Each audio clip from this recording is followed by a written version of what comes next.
Cinéma Jeanne du Barry. L'amour impossible. Imaginez Louis XV, roi de France, amoureux d'une simple femme du peuple.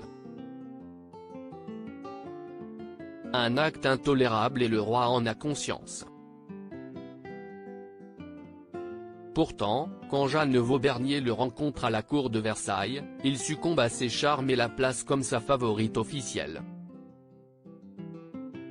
Le début du scandale. Choisi comme film d'ouverture au Festival de Cannes 2023, l'œuvre de Maïwenn réunit tous les ingrédients nécessaires à un film réussi, du drame, de la romance et Johnny Depp en tête d'affiche. Elle Jeanne du Barry par Maïwenn, en salle depuis le 17 mai 2023. Droit d'auteur Risk Studio Photo, Stéphanie Branchu. Exposition Elliott Erwitt, une rétrospective clin d'œil pilier de l'agence Magnum, aussi à l'aise dans la photo de rue, le reportage d'actualité et la publicité. Elliott Erwitt, 94 ans, promène sur le monde, depuis les années 50, un regard où se mêlent l'émotion, l'humour et une insatiable curiosité. Le musée Mayol nous offre le meilleur de son œuvre foisonnante. En noir et blanc ou, haute, en couleur, Marilyn et Che Guevara côtoient des mariés, des naturistes, des enfants de tout pays et, bien sûr, ces chiens que ce cabot aime tant. Un réjouissant voyage dans le temps et l'espace. F.O. au musée Mayol, 5961, rue de Grenelle, Paris 7e, prolongé jusqu'au 1er octobre.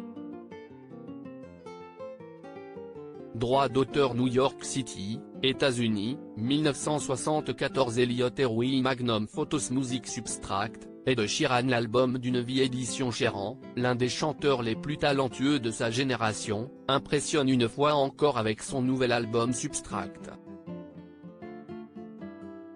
Pour ce nouvel opus, mélancolique et intimiste, le chanteur de 32 ans puise son inspiration au travers des événements difficiles qu'il a connus ces dernières années.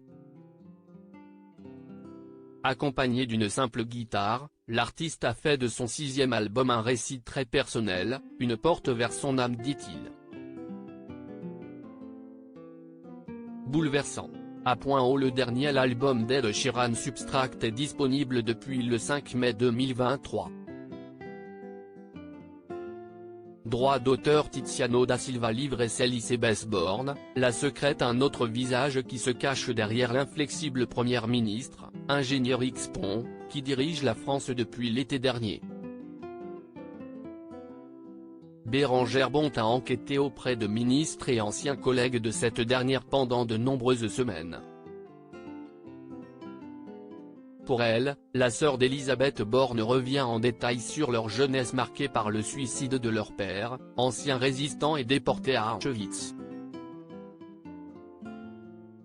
La journaliste pointe aussi dans son livre le fait que son présumé compagnon annonce sur son compte Facebook être en couple avec une autre. Elle dévoile aussi des passions plus inattendues comme son affection pour le personnage de dessin animé Les Indestructibles, Elastigirl, ou ses joyeuses séances shopping du samedi avec une copine, âgée de 80 ans. Une immersion passionnante dans la tête d'un personnage complexe. C.N. Elisabeth Borne, La secrète, l'archipel, de Bérengère Bonte. Droit d'auteur Stéphane Le Mouton. Le silence comme au cinéma. L'auteur de Shutter Island ou Mystic River is Back, nous entraîne dans le sillage d'une mère de famille de South Boston qui se bat en cet été 1974 pour découvrir ce qui est arrivé à sa fille, le soir où un jeune noir a été percuté mortellement par un train dans des circonstances suspectes. Marie Pat refuse le mur de silence auquel elle se retrouve confrontée. L'écriture cinématographique de Denis Lehan et son sens du suspense sont toujours aussi prenants.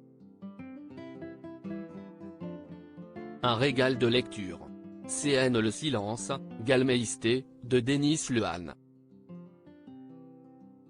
Droit d'auteur Béniche et crédit photo, Olivier Borde.